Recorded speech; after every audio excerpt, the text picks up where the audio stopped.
Hello students. So I want to show you a technique.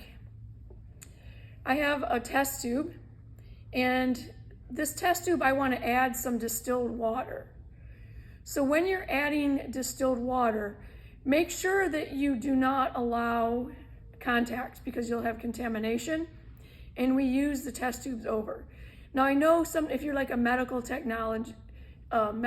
laboratory technician and you do experiments, whatever you're doing the experiments with, you might be throwing that away. Like for instance, if you've done a COVID test at home, you know that you end up throwing everything away. So it doesn't matter if there's cross-contamination.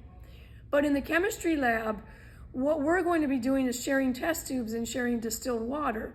So we don't want to cause cross-contamination.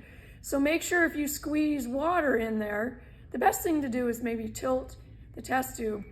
And don't, I'm going to do this, I don't want you to do it, but I want to show you what I don't want you to do. Don't stick this in there, because then anything on the test tube is now all over the distilled water.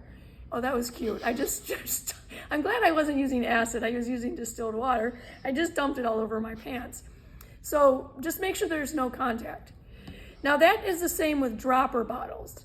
This is just water, and I'm going to demonstrate what I don't want you to do. Don't stick that in there and be dropping it. So there's some dexterity to learn in the chemistry lab. And so when you're dropping it, hold it above the test tube and then drop it.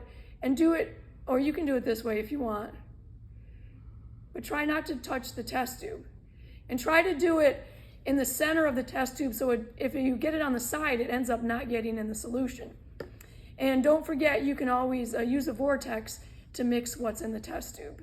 Now once you get about halfway full with the test tube, the vortex mixer really doesn't work that well.